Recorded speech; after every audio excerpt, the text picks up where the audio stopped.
Okay, 17 things I wish I knew before visiting China. Let's see what this traveler who was in China has to say about this. Because I travel a lot in China. I have been living here for more than 10 years. So I know quite a lot about the country. Let's see about the 17 things. I'm a little bit curious what he has to say. Here are 17 things I wish I knew before I visited China. I've just arrived back from traveling China for a month, and I've compiled a list of all the must-knows and surprises that I faced whilst traveling through this secretive country. 4 months. Let's really waste no time and Wow, start long with time. number one. And that is, you must bring your passport wherever you go in China. And before actually landing in the country, I didn't realize this, but it's actually a legal requirement to bring a passport. Yeah, that's true. But for me, for example, I have been living here for such a long time. So usually I just have a screenshot of the passport on my phone. So usually that's fine. I never had any problems with that. But they say that you should carry your passport around. That's true. You're going to need it for all types of things, whether you're booking attractions, whether you're booking trains, everything kind of in China requires ID. Especially when you're traveling on trains, you're going to actually have to scan your passport in the automatic barriers. Okay, yeah, that's true. So where you need it is you travel by train and you go to museums and to some other tourist sites. You always need your passport. That's true. And even if you're just popping out to the convenience store, technically you still need to bring your passport. Not really, but and one thing to note, they never accept a photocopy. Now, number two is Google. They do accept the photocopy, but for trains and for museums and so on, you need it. Google Maps does not actually work in China. Google Maps. Now, if you've got a VPN, which I'll talk about later, it does kind of work, but obviously no one uses it. So it's not very useful, things are out of date, and most things aren't even on there. Now, the apps you can use are Apple Maps and Maps.me. These work relatively well, but it's... Yeah, I usually use Apple Maps or Chinese Scout D2. It's also quite good. Not what the Chinese use. The Chinese use apps like Baidu Maps, and honestly, we had it and it's so confusing. Everything's in Chinese. Number three is all about safety. Now, a lot of people worry about, is it safe to go to China? But I felt incredibly safe. As safe as I've ever felt anywhere. Probably safer than London. And they're not probably, for sure, because there are cameras everywhere. So here you can really walk around at night near the bar street. I promise you, you won't get into any trouble. There are cameras everywhere, but as long as you're not doing anything wrong, I really don't see a problem with it. Now, even my partner, Amelia, was saying is how safe she felt, even when she was walking around by herself. China is safe.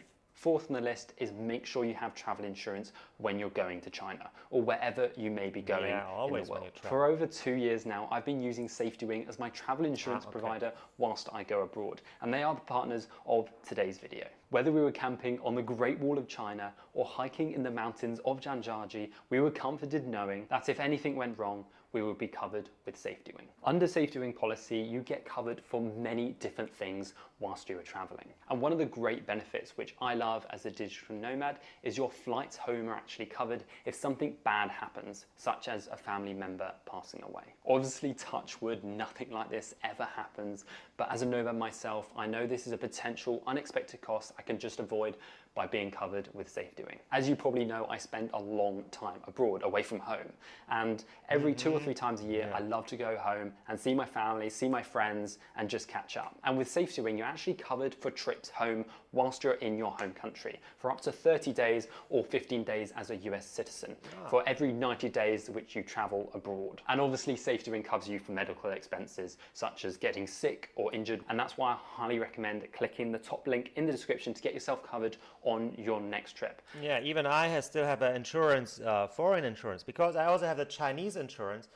But there, with the Chinese insurance, I mean, it covers a lot actually, and it's quite good. But the problem is sometimes if you have your insurance in the city where you live, in your residence and in your province, if you travel outside this province, sometimes they don't cover it, right? So it's good to have another insurance, even if you live here and if you have the Chinese insurance. Go get yourself covered, and let's move on to number 5. Which is use Didi. Didi is an application you can get on your phone, and it's basically the Chinese equivalent of Uber or Grab. And it is super affordable, probably more affordable than like Grab in Indonesia. It's super cheap. Usually, let's say in Chengdu, it's of course it's cheaper than in Shanghai, right? It also varies from city to city. So maybe at Shanghai, I don't know where the taxi starts, maybe at $1, right? The taxi starts at $1. In Chengdu, it might start or at $1.50, I'm not sure, but in Chengdu it will be cheaper. So when I take a taxi here in Chengdu in West China, it costs, let's say for a half an hour taxi ride, it usually costs about $3 or $4. It's really super cheap. Or Grab in Thailand, I was amazed, and you can practically get them anywhere. I think every place we visited in China, over a month, there was Didi. Whenever you want, you can just call a Didi and it would literally arrive in a couple of minutes. And it's also good to know because many tourists, they see taxis, right? They think they're empty, but actually these taxis, they're also hooked to the app. So usually those taxi drivers, even though it says they're empty, but they are already on the app and they're driving to a customer. So yeah, don't be mad at those taxi drivers. Don't think they're hating foreigners or so. They're just on the app and already they're looking for another passenger. There must be so many. Now using the Didi app is really simple. It's just like Uber and it's in English, which is a very important thing if you don't speak any Chinese. It's going to make things much easier than trying to speak to taxi drivers over translation apps and stuff. Download Didi. If you don't speak Chinese, it's going to be your lifesaver. And if you have the Alipay app, which I recommend having, he will probably talk about this later, you can have a mini program in this app, which is Didi mini program. Number 6 is you need mobile data whilst you're in China. Mobile data is used for loads of stuff like WeChat, Alipay, looking up stuff, using translation apps. You need it everywhere. Just trust me, especially if you don't speak Chinese, you're going to need mobile data. Now what I did was get an eSIM because eSIMs are so much easier because you can get them before you even enter the country. And also the 5G or 5G coverage is insane now, even in the mountains. Let's say 5 years ago when I went to the mountains, there was always, the signal was not good, but now they really bumped up their signal system. It's really quite good everywhere. Except for the high-speed train, because there are a lot of tunnels and the train is so fast, so there the internet might suck a little bit. And the two eSIM providers that I kind of use is Olafly and Airalo. Olafly is more like an unlimited data plans, and you can kind of choose how long you're in the country and just get unlimited data. Quite good. I'll leave both of those in the description if you want to get one of those before you travel to China. Now the other benefit to using an eSIM, which I didn't even realize before setting foot in China, is that an eSIM kind of works as a VPN because it's based in like Hong Kong or Singapore or just another country outside of China. You can kind of still access Google, Instagram, Facebook, all that kind of stuff as long as you're not on like a Wi-Fi, a local Wi-Fi network logged into your hostel Wi-Fi. That's not going to work as a VPN. You're going to need another VPN, which I'll explain later on. Number 7, getting around China was one of the best and easiest things and fastest things that I've ever done. Now, if you didn't realize, China is actually, I think, bigger land area than the United States. So it's think it's sometimes it's considered bigger, sometimes smaller. So it's usually, I think, almost the same size like the US.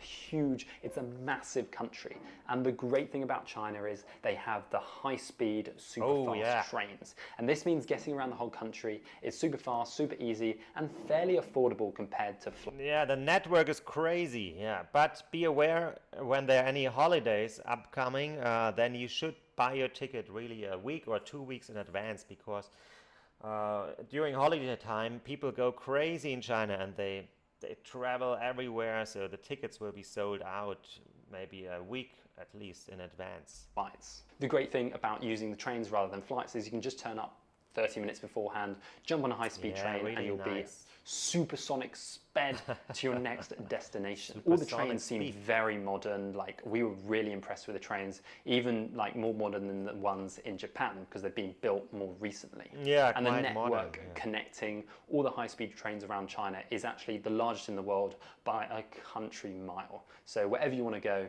you've probably got a high-speed train going there.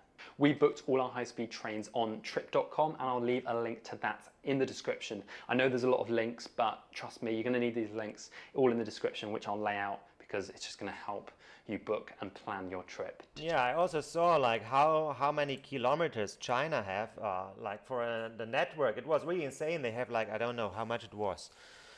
More than 40,000 kilometers of high-speed train network. And then the second place, I think, which was Spain, surprisingly, they were, I don't even know how many, but it was a far, far distant second place. So they really bumped up their infrastructure and their high-speed train network. Of course, they also do it so that people can travel inside the country, right? They spend more money inside the country and they can travel to workplaces. So yeah, that's why they did it, I think. And it's quite nice and effective. China. Now, number 8, when to go on your trip to China. Now, there's definitely some times which I would advise to go, and other times maybe I would avoid traveling China. For example, on bank holidays and Chinese holidays, it is going to be super busy traveling. We were in Shanghai last year during the summer holidays, and I've never seen so many people in my life. Yeah, summer holidays is a bad time. Then another bad time is, of course, before the Spring Festival, because everybody just will go home. And another very bad time is the so-called Golden Week, the first week of October. Don't travel during this week because it's insane. Traffic jams everywhere, tickets sold out. It was just packed. It was packed. Chinese New Year is going to be super busy. Yeah. Maybe just avoid it or just go for the experience. So July and August is not really a great time to go as everyone's on their summer holidays. Now, a great time to travel China where the crowds aren't too big, it's not too hot, it's not too cold, is May to June and September and October. These are like the shoulder months and kind of the real sweet spots of when you should visit China. Yeah. We kind of went in June and it started to get busier towards the end, and honestly it got a little bit hot. So May would probably be your sweet spot, maybe October if you're going in the fall. Now, number 9, China is... But not the first week of October. It's a very different culture. It's very different from lots of other places you'll travel, maybe a little bit similar to Vietnam and the Far East, but it is different. Things like queue jumping was a big thing. We were a little bit shocked at times. People would just cut in front of you and wouldn't even realize you're there. The other things is like spitting in... Yeah, right. In Germany, we call it the elbow society because you use your elbow to get in front of other people. So it happened to me also a lot of time that I tell the people, please stand in line here.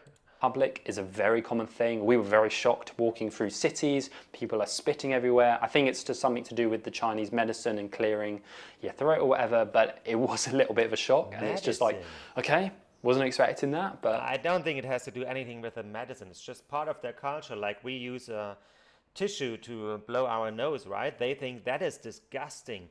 And yeah, we think spitting on the floor is disgusting, but actually it doesn't happen that often anymore. I feel really they had some policies or so. They try to stop people from doing that. But I think taxi drivers are still the worst. Like when they open the window, they just spit out of the window. And yeah, it's quite disgusting maybe if you're a tourist. I'm already used to that, I think. But if you're just new to China, then it's weird perhaps. That's how they do it in China. Number 10, let's talk about visas, because visas are a big thing which puts off a lot of people from traveling to China. But recently, China have just released these countries right here, a 15-day visa-free travel to mainland China. So this means if you're from these countries, you get 15 days where you don't have to do any paperwork whatsoever. Yeah. However, if you're not from one of these countries and you're from the UK or the US, then there is a lot of paperwork. These are the 2 wadges of paper which we need for our Chinese visa, and you have to go to a Chinese visa center. We went to the one in London, and there's actually 4 different centers over the UK. Yeah, that's so annoying, right? So now it's quite nice. Visa-free 30 days. But I also hear many people from Europe also complain before the visa-free policy. They said, oh my God, China is so bad. Why are they so mean with a visa?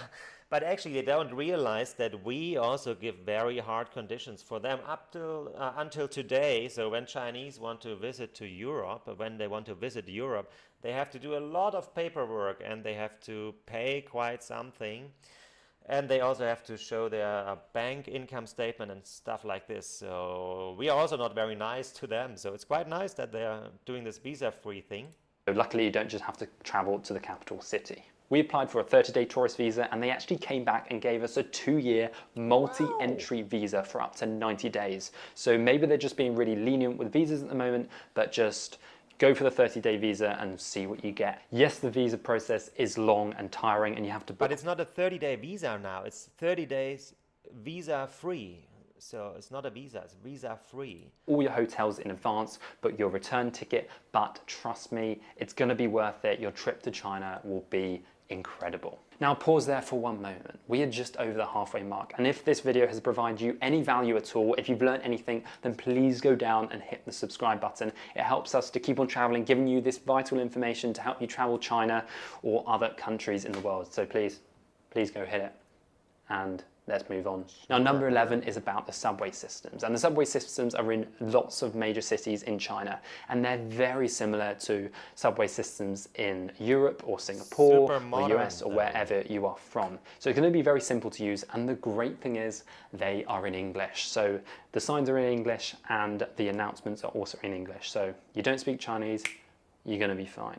Now, one thing to remember, because we got confused, is that once they translate it from the Chinese characters to the English way of spelling stuff, a lot of the stations are very, very similar. Look at all the letters and just make sure that they match where you're trying to go, because some stations are really similar. So we ended up a couple of times going to a different station which had a very similar name to the station we were trying to go to. Number 12. That's true, yeah, they are written in pinyin, which is like Chinese with Latin letters. So yeah, they can look confusingly similar. And also here a tip, if you have the Alipay app, usually you have the option to add a QR code, which helps you actually. It's basically your metro ticket. So you can always, when you use this app, you can have this QR code and then you can enter the subway station. So you don't have to always buy a metro ticket, which is quite convenient. I use this every time when I use the metro here.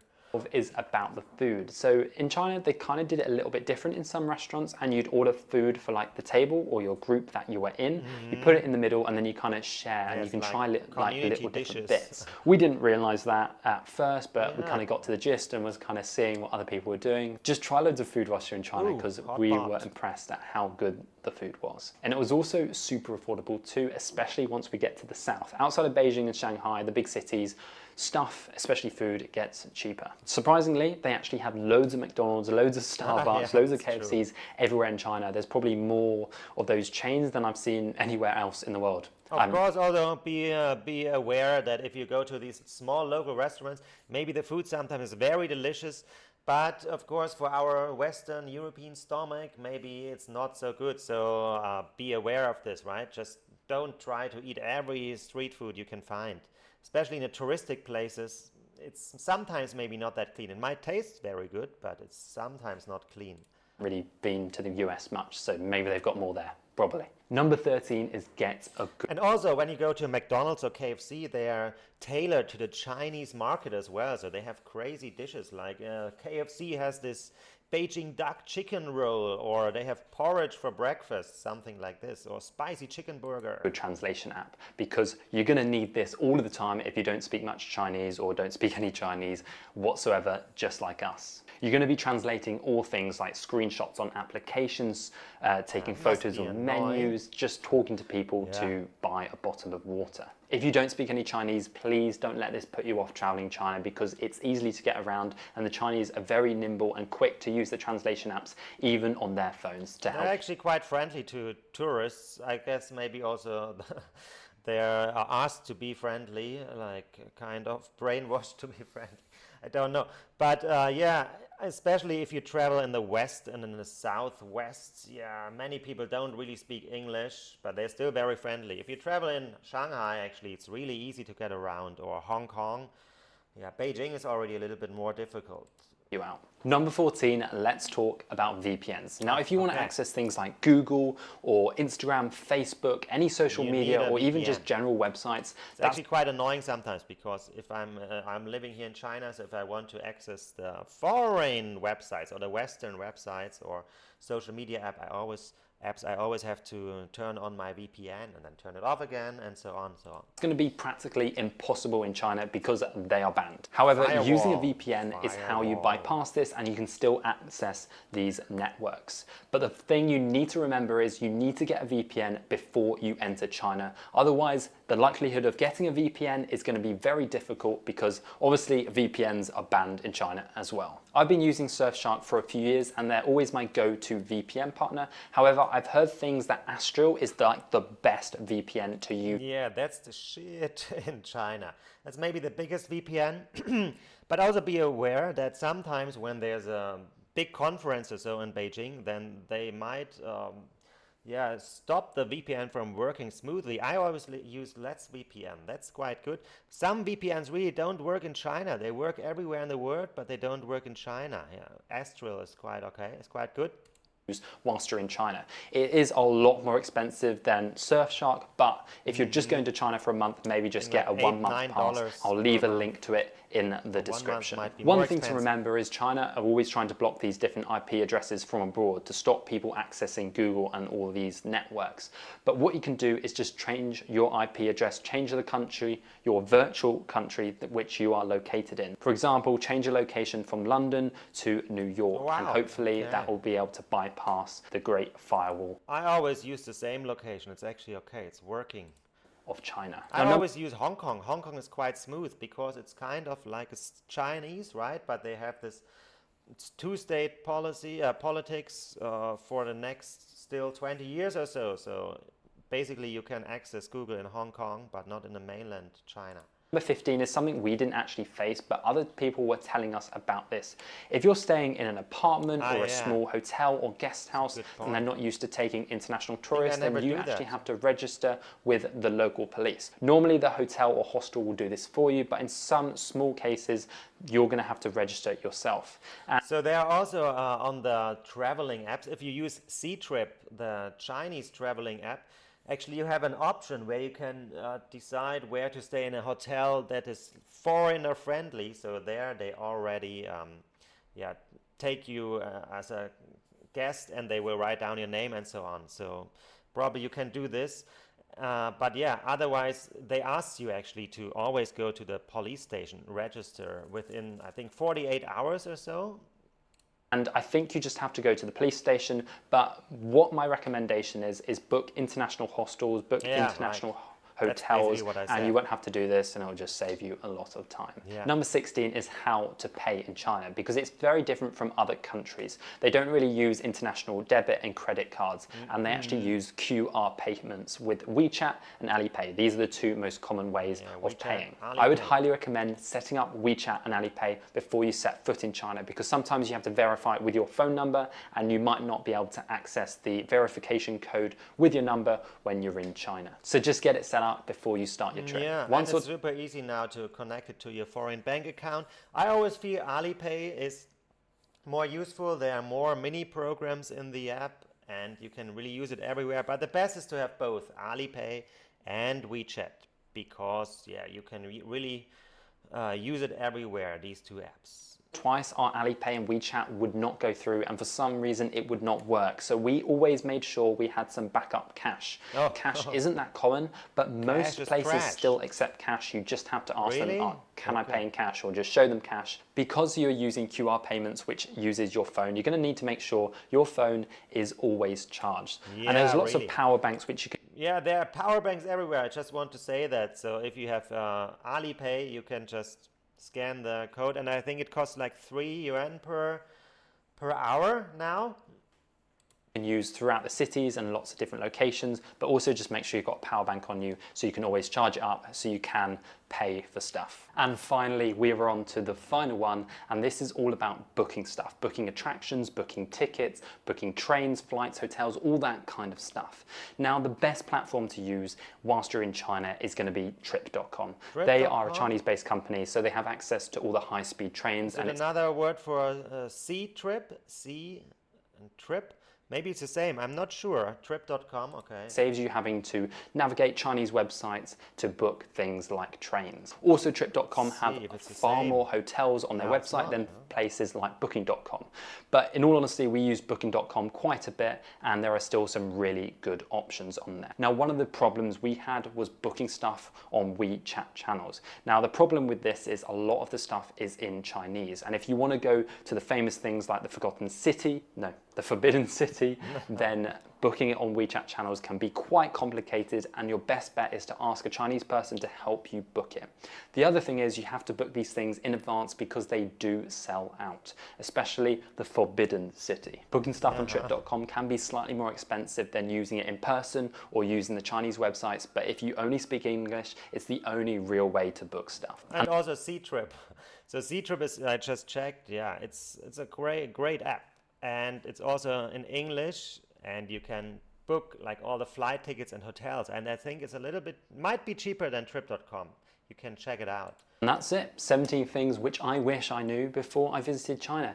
If this video provided you any value at all, then go down there and hit the subscribe button. Now, China is a beautiful country. There is so much to see. It is harder to travel than other countries, but you're going to have an incredible time going with an open mind, and you'll absolutely love it. Yeah, I think that was quite good, right? I think it's quite helpful to know these things, especially with the payment app and the visa policy, of course, sometimes changes. Yeah, for this year, for many countries, they have this 30-day visa-free policy. So you can travel here for 30 days. You can go outside again.